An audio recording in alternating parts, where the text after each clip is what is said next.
मुसलमान केवल एक वोट बैंक है। जी हाँ, ये देश की सबसे बड़ी सच्चाई है कि मुसलमान केवल एक वोट बैंक है। इसके अलावा मुसलमानों की कोई इज्जत नहीं है उन पार्टियों के लिए जो पार्टियां दावा करती है कि हम मुस्लिम के सबसे बड़े रहनुमा हैं, हम मुस्लिमों की हिफाजत करेंगे, हम मुस्लिमों की अस्मिता के लिए लड़ाई लड़ेंगे और हमेशा जो है मुस्लिमों को उनका हक दिलाएंगे।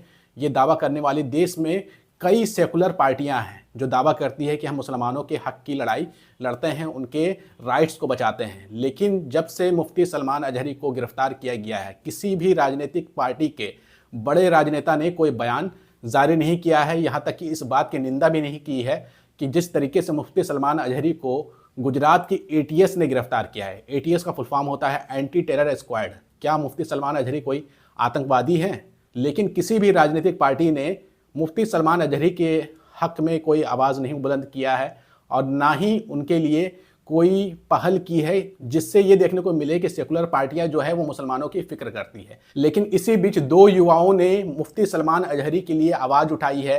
एक युवा है विनय दुबे, जिनकी वीडियोस लगातार सोशल मीडिया पर वायरल होते रहती है और मुस्लिमों से जुड़े हुए कई मुद्दों को लेकर के वे खुल करके बेबाकी से अपनी बात को रखते हैं। उन्होंने क्या कहा है मुफ्ती सलमान अजहरी पर वो हम आपको आगे बताएंगे। और दूसरे युवा का नाम है चंद्रशेखर रावण, कुछ लोग चंद्रशेखर आज़ाद भी बुलाते हैं, जो कि भीम आर्मी चीफ हैं और दलितों के सबसे बड़े संगठन को चलाते हैं। ये दो युवाओं ने खुल करके आवाज़ उठाया है मुफ्ती सलमान अजहरी के पक्ष में। लेकिन सवाल उठता है कि राजनीतिक पार्टियां क्यों खामोश हैं? उनका जमीर कहाँ मर गया है? वो तो दावा करती हैं कि हम मुसलमानों के हक की लड़ाई लड़ेंगे। ये वही राजनीतिक पार्टियां हैं, जैसे चुनाव करीब आएगा ये आपके घरों पर पहुंचेंगी कि हमें वोट दे दो, हम आपकी हिफाजत करेंगे। लेकिन पूरे देश देख रहा है कि जब जब मुसलमानों पर जुल्म हो रहा है, कोई भी राजनीतिक पार्टियां उनके साथ खड़ा होता हुआ दिखाई नहीं देती है। उनके रहनुमाओं को जब गिरफ्तार किया जाता है, उनके उलमाओं को जब गिरफ्तार किया जाता है, तो इनकी जुबानों पर ताला लग जाता है। और वो देखने को मिल रहा है मुफ्ती सलमान अजहरी के मामले में भी। देश की तमाम बड़ी राजनीतिक पार्टियां, चाहे वो कांग्रेस हो, चाहे सपा हो, चाहे आरएलडी हो, चाहे आरजेडी हो, चाहे टीएमसी हो या फिर अन्य कोई पार्टी हो, तमाम के तमाम खामोश हैं। आवाज कौन उठा रहा है? आवाज उठा रहा है तो दो युवा उठा रहे हैं जिन्हें अपनी जान का कोई खतरा नहीं है और वोट बैंक की कोई लालच नहीं है। वो आवाज उठाते हुए दिखाई दे रहे हैं। तो आपको सबसे पहले हम बता दें कि दलितों के सबसे बड़े संगठन भीम आर्मी चीफ के मुखिया चंद्रशेखर आजाद ने मुफ्ती सलमान अजहरी के लिए क्या कहा है, वो आप एक नजर देख लीजिए। ट्वीट करते हुए लिखा है, लश्कर भी तुम्हारा है, सरदार भी तुम्हारा है, तुम झूठ को सच लिख दो, अखबार भी तुम्हारा है। इस दौर के फरियादी जाएं तो जाए कहाँ, कानून तुम्हारा है, दरबार तुम्हारा है। देश के बड़े इस्लामिक विद्वान मुफ्ती सलमान अजहरी जी के बयान को भाजपा की सरकार राजनीतिक उद्देश्य के लिए इस्तेमाल कर रही है। उनकी गिरफ्तारी भाजपा सरकार के सत्ता के अहंकार को साफ दर्शाता है। ये बात कह रहे हैं भीम आर्मी चीफ चंद्रशेखर आज़ाद। लेकिन अब आप सवाल उठा सकते हैं कि भीम आर्मी चीफ चंद्रशेखर आज़ाद जो है केवल ट्विटर पे ये बात लिख दिए हैं। ये भी बहुत बड़ी बात है। जहां देश के तमाम बड़े राजनेता ट्विटर पे भी आवाज नहीं उठा पा रहे हैं मुस्लिम उलमाओं के लिए, वो क्या मुस्लिमों की रहनुमाई करेंगे? ये वही राजनेता हैं जब चुनाव का वक्त करीब आएगा तो मुस्लिम उलमाओं से मिलेंगे और कहेंगे कि आप अपने मानने वालों से हमारे लिए वोट की अपील कर दें। लेकिन जब उन्हीं उलमाओं की जरूरत पड़ती है इन राजनेताओं की, तो ये लोग जो है कन्नी काटते हुए दिखते हैं। इनको जो है डर सताता है कि अगर हमने आवाज उठा दिया मुस्लिम उलमाओं के लिए तो इनका हिंदू वोट जो है वो नाराज हो जाएगा। आपको बता दें कि भीम आर्मी चीफ चंद्रशेखर आज़ाद की भी एक राजनीतिक पार्टी है जिसका नाम भीम आर्मी नहीं है, आज़ाद समाज पार्टी है। उन्होंने क्यों ये नहीं सोचा? क्या उनको डर नहीं लग रहा था कि हिंदू नाराज हो जाएंगे और उनको वोट नहीं मिलेगा? लेकिन उन्होंने अपनी नैतिकता का परिचय दिया, उन्होंने वोट की परवाह नहीं की और खुल करके मुफ्ती सलमान अजहरी के पक्ष में आवाज उठाया है। ये बहुत बड़ी बात है।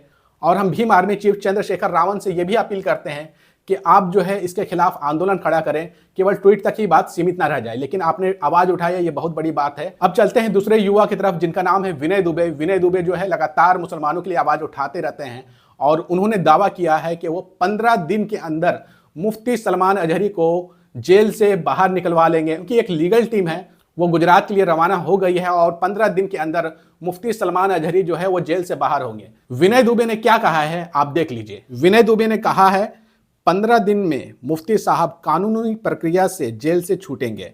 मैं मुफ्ती साहब के लिए संवैधानिक तरीके से उनको अदालती कानूनी सहायता उपलब्ध कराने के लिए मुंबई से मेरी लीगल टीम गुजरात भेज रहा हूं।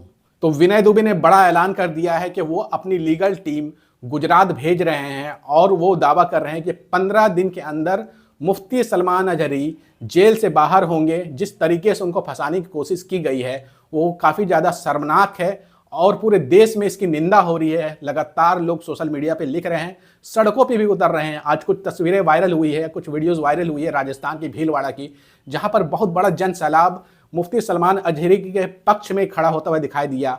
उन्होंने रैली निकाली और अपील किया कि मुफ्ती सलमान अजहरी को जल्द से जल्द रिहा किया जाए। तो ये दर्शाता है कि मुफ्ती सलमान अजहरी मुसलमानों के दिल में कितनी ज़्यादा जगह रखते थे, उनके मानने वाले कितने बड़े पैमाने पे थे। लेकिन शर्मनाक बात यह है कि तमाम की तमाम राजनीतिक पार्टियां खामोश हैं, चुप्पी साधे हुए हैं और उनके बड़े नेता भी चुप्पी साधे हुए हैं।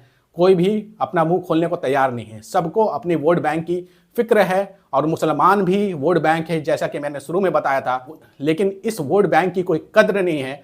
पूरी भारत में सबसे सस्ता वोट बैंक कोई है तो वो मुसलमान है, और जिसकी कोई कद्र नहीं करते हैं ये राजनीतिक पार्टियां, खास तौर से सेकुलर पार्टियां।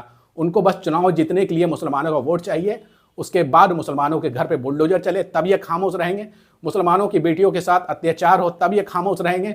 मुसलमानों के रहनुमाओं, उनके उलमाओं के साथ अत्याचार हो, उनको उठा के जेल में डाल दिया जाए, सालों साल जेल में रखा जाए, तब भी ये खामोश रहेंगे। तो ये दर्शाता है कि देश की सेकुलर पार्टियां भी जो है वो भेदभाव करती है। उनको केवल मुसलमानों के वोट से मतलब है, उनकी राइट्स की फिक्र नहीं है। आपका इस वीडियो के ऊपर क्या कहना है, कमेंट करके अपनी राय जरूर दीजिएगा। अगर आपको ये वीडियो अच्छी लगी है तो अपने साथियों के बीच में ज़्यादा से ज़्यादा शेयर करिएगा।